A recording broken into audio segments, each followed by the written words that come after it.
MHN kuki lusingba singa ahumlak subo oina wari sanakhre sugi ground rule semdokpagi matangda kupna khanakhre.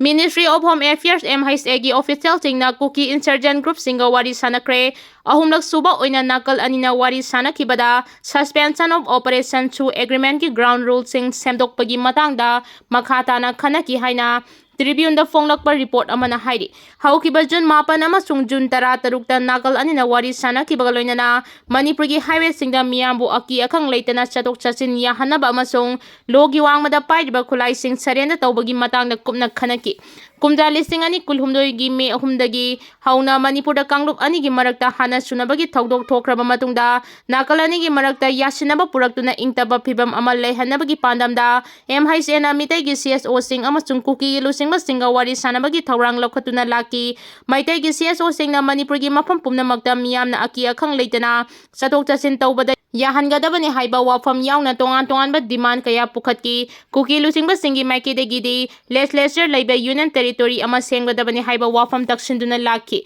wari sanabada yaukiba kuki lusingba amana Tribune da fongdokibagi matung inadi June 8 gi matung tarakpada center ga wari sanabada singthaningai oiba mawongda khumang chawshin bangamle athuba matamda kuki singna taliba demand fanglagani haibagi thajaba leire haidi kumja lising ani nipandagi hauna center ga pistok tawduna lagliba kuki militant group singi designated camp ayamba mitai singna namna khundaba mafanga naknana leiba maramna sugi camp sing hongdok han khinabagi apamba maikai kayadagi fongdok narakpa laiki Ministry of Home Affairs na SoO agreement ki ground rules sing review tawbaga loinana thasigi manungda maitai amasung kuki lusingba singa makhata na wari sanabagi thawrang lokhatpa yai haina thajanari kumja lising ani nipanda khudek pinakiba SoO agreement asi chahi khudingi sangdoktuna laki adubu kumja lising ani kunmari ki February 18 da Manipur lengang nakal ahungi oiba agreement asidagi tokle haina lauktoki kumja lising ani nipanda khudek pinakiba SoO agreement ki ground rules singi wangmada kuki militant singna hingsagi oiba thawrang kaya laukhalakpana maram oiraka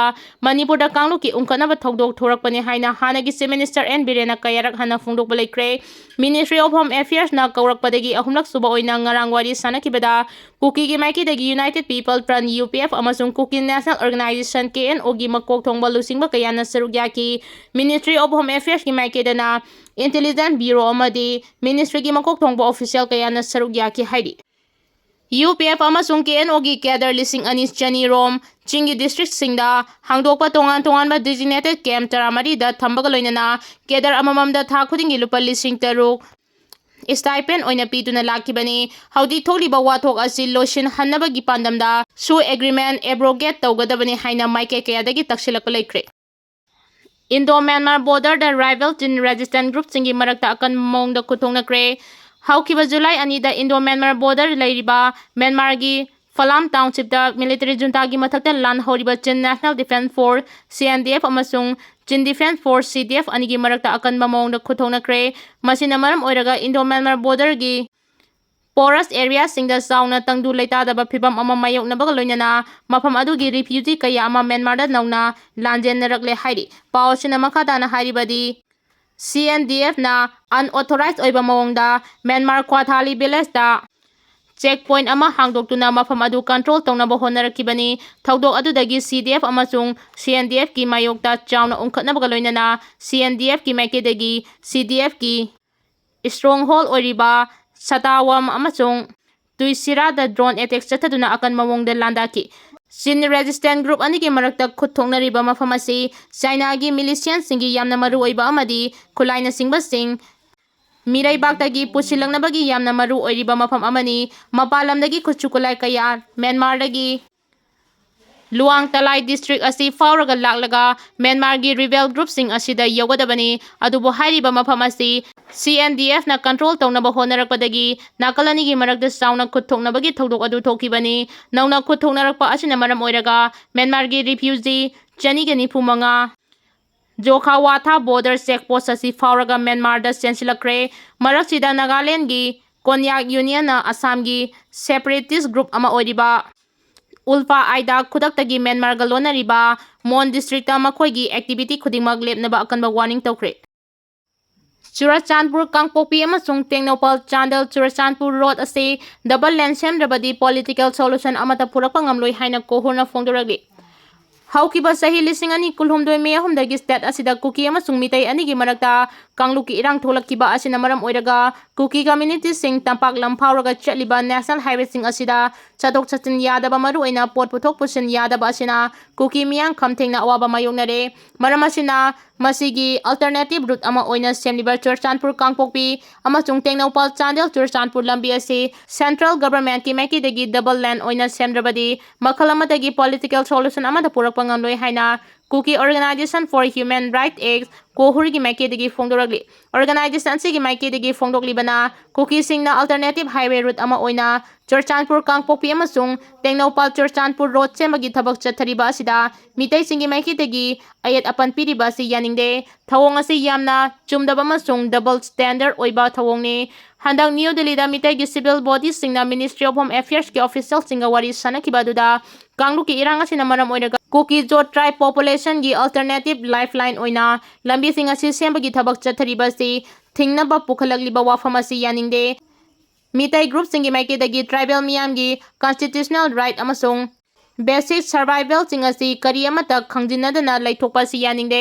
national highway singasi mitai singna tariba mafam thing phawraga chatpana kuki singi oina yamna khudong thiningai oiba mafamni nomagi tangai fadana changma polam ching yauna life saving medicine sing lambi asi phawraga chatnaba honabada apanba kayapi lenga ki maiki dagi madik chaba security natraga alternative arrangement kaya tawrabasu madugi kanaba fangde lambi asi sarkar dagi makhal amatagi financial amadi logistical oiba mateng amada yaudana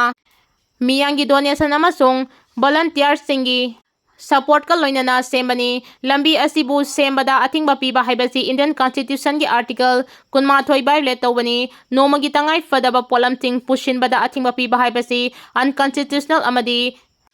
immoral oiba thawongni haibasi Bharat Sarkarna khanglibani maram aduna alternative hairibasi double lane oina semba loisindrabadi makhal amatagi political solution natraga pistok chathaba oithokloi maram aduna Bharat Sarkar gi maikidigi alternative highway asi double lane gi thakta semba loisingadabani hairi UN na Chaiman badagi military junta na angang lanmi maudra humdoi thadokre Myanmar da sahi nauriba angang chamri lanmi oina sijinabagi matangda UN na Akanba wafam thamlakraba matungda military junta na angang maudra humdoi military service dagi pothankre military junta gi mouthpiece oriba Global New Life of Myanmar kauba pause amagi report na hai UN gi report fanglaba matungda junta gi makok thong official tingna lanmi singi se sangpumna magningstina verification tawraga sahi nauriba angang lanmi maudra humdoi service tagi discharge tawkibani haudi angang lanmi tarani pan thabak tawri haibagi matangda makhata na thijinba haure hairi Myanmar da asoba wathok ama thorakpadagi military junta na mamang chahida sahi nauriba nupa macha Jamriga Homputaret amasung nupi macha taramanga lanmi oina thabak tawhanki haina UN Secretary General gi report amana fongdoki accident da constable ama yauna Mioi ani laikidre tongan mafam da thokpa lambi gi khudong thiba thodok anida Manipur police ki constable ama yauna Mioi ani laikidre hairi Khongjom police station na konba soraga tainafam oiriba Khongjom lausi mapada ngarang numidang pung 9:10 tarakpada Imphal dagi Kaching tamna thorakpa Activa amaga Bajaj V15 ga Tata Dimper amada thomdin badagi Activa thorakpa nupa adu thodok thopam da laikidabani amaromda ngarang nongyai matung pung 12 rom tarakpada Imphal West District ki Pasoi Police Station gi manung chanba Yurembam amasung sagol tongba ani gi marakta leiba yu thakpani haibasing medical checkup tawraga halakpada Police Pasoi Police ki kangbut tonglakpa Tata Sumo ama accident thoklaga Maglang Turel da tasin badagi constable ama sire misam taret sokle hairi